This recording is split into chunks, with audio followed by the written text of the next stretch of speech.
लेकिन रुक्मिणी जी अपने जीवन को द्वारिका वाले के प्रति समर्पित कर चुकी हैं।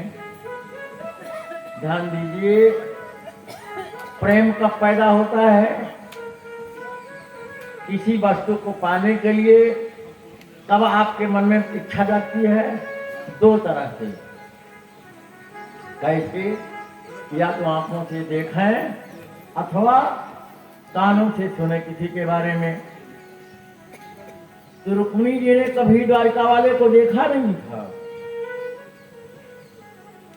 मात्र कानों से सुना था द्वारिका वाले के बारे में। तो भाई हर बेटी चाहे जिसकी हो, सबकी इच्छाएं यही होती है कि हमें जीवन साथी ऐसा मिले जो हमारे जीवन की गाड़ी को सुचारू रूप से चला करके और हमारे जीवन की यात्रा को संपन्न करावे। अब लेकिन सौराष्ट्र और महाराष्ट्र, सौराष्ट्र की राजधानी गुजरात, सौराष्ट्र का अनुस्मरण द्वारकापुरी राजधानी थी जो आज सौराष्ट्र में है। लेकिन द्वारका कहाँ है, कहाँ सौराष्ट्र और कहाँ महाराष्ट्र? बहुत दूर, बहुत दूर। लेकिन कैसे बुलाया जाए, संदेश कैसे दिया जाए? ध्यान दीजिए, आप भगवान जी को बुलाते हैं यहाँ बैठ के ना, क्या पता भगवान जी आपकी आवाज को सुनते हैं, सुन रहे हैं? आप बुलाते हैं, भगवान सुनते हैं? बोलो, भगवान सुनते हैं? आप मन में बोलते हो तभी भगवान जी सुन लेते हैं, आप धीरे में बोलते हो तभी भगवान जी सुनते हैं, और चिल्ला कर बोलते हो तभी भगवान जी सुन लेते हैं। क्योंकि हमारे भगवान जी के कान इतने बड़े हैं, इतने बड़े हैं, इतने बड़े हैं।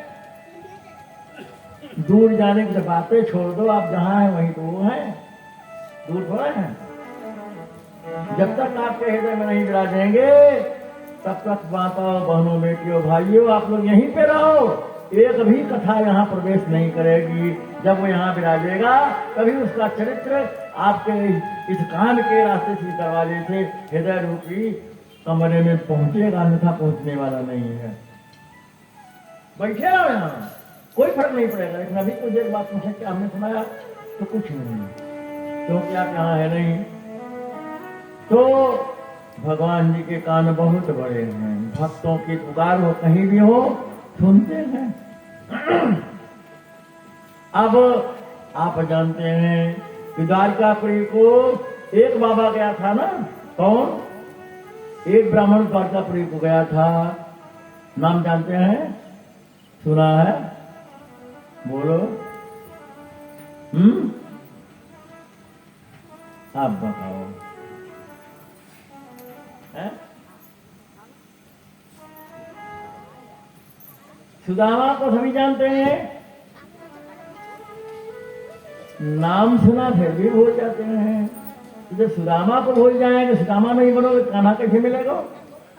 जब सुदामा बनोगे तभी कन्हैया मिलेगा, जब तक सुदामा नहीं बनोगे तब तक कन्हैया कहाँ मिलने वाला है? तो आज मैं आपको अद्भुत बात बता रहा हूं कि एक नहीं दो ब्राह्मण गए थे द्वारकापुरी को।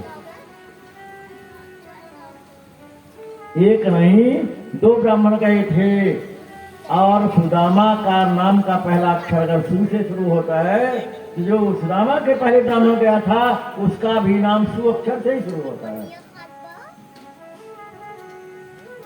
और वह कौन था जिसको आज तक शायद आपको पता नहीं चला है, या बताया नहीं गया, या मिला नहीं कहीं?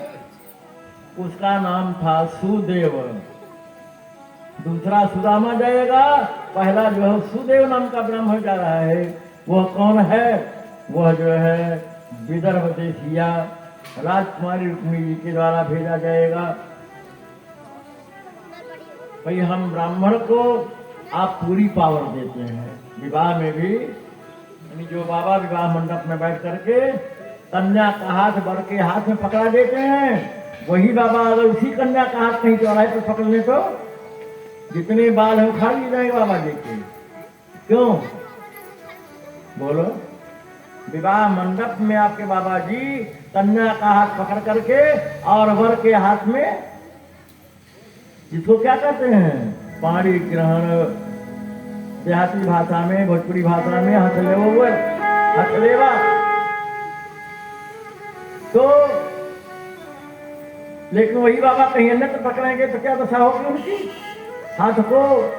तो वहां हमको वह पावर मिली है, लेकिन हमें पावर कहां तक है कि हम जीव रूपी कन्या को वर रूपी ईश्वर से जोड़ देवे। इतना ही काम सदगुरु का है कि सदगुरु जो है वो जीवात्मा कोई मंत्र दीक्षा लेने की आता है तो उसका काम इतना ही है कि जीवात्मा को दीक्षित करके ज्ञान दे करके और परमात्मा से मिलाने का काम करे, बाकी उसका काम खत्म है। तो आने जाने वाले लोगों से रुक्मिणी जी ने सुना था द्वारिका वाले के बारे में, तो भाई कैसे कौन जाए। तो ब्राह्मण देवता का आह्वान करती हैं रुक्मिणी बिटिया और कहती बाबा एक काम मेरा छोटा सा कर दो, ये चुपके का बगल का काम है तो बगल का काम तो गुप्त होगा, बाबा एक काम कर दो। बोलो बेटा। बाबा मैं कुछ दे तो नहीं सकती, लेकिन इस रुक्मिणी बिटिया का छोटा सा काम करो अगर हो सके तो। बोलो बेटा ऐसा है कि यह मेरा एक छोटा सा पत्र है और यह पत्र द्वारका तक पहुंचा दो। द्वारका वाले के पास कहाँ महाराष्ट्र और कहाँ सौराष्ट्र, बहुत दूर। और अगर राजकीय मेहमान होते तो शायद रथ भी मिलता है इनको। आज की तरह से ट्रेन और प्लेन या रोडवेज नहीं थी, उस समय घोड़े के द्वारा यात्रा करना या रथ के द्वारा यात्रा करना। लेकिन यह बगल के मेहमान है, राजकीय मेहमान नहीं है, राजकीय राजदूत नहीं है, इसलिए इनको कोई राजकीय सेवा नहीं मिल सकती। लेकिन ये बूढ़ा बाबा पत्र लिया रुक्मिणी बिटिया का और पत्र लेके चल रहा है। चलते चलते चलते चलते चलते चलते शाम हो गई और अंधेरा हो गया। बाबा थक गया और थक करके अंधेरे में एक पेड़ के नीचे बैठ गया। बैठने के बाद जो है, हे प्रभु, हे द्वारकाधीश, अब आप ही चाहो तो हमें पहुंचा सकते हो। मेरी सामर्थ्य अब आपके पास आने तक के लिए नहीं है। तो जब आप जीवो परमात्मा को समर्पित हो जाते हो तो परमात्मा आपके सामने ही तो है मौजूद, वो तुरंत आपको उठा लेता है।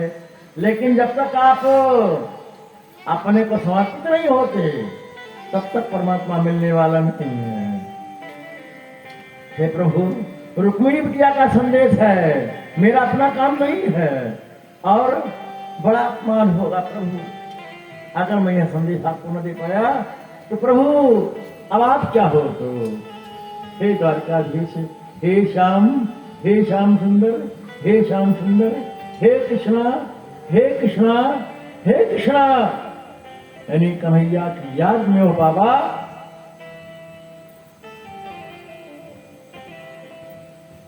अगर सोए तो कभी द्वारका मिलने वाली नहीं है और जागे तो द्वारका कभी दूर नहीं है। लेकिन मोह निशा जनिसो निहारा, अगर मोह की रात्रि में सोए तो कभी उठने वाले नहीं है। अब ज्ञान के प्रकाश में अगर जग गए तो फिर कभी द्वारका दूर नहीं। बाबा तो सो रहा है, सो गया, लेकिन कहा गया है कि राम राम कहिए जमुहाही, तीनई न पाप पुंज समुहाही।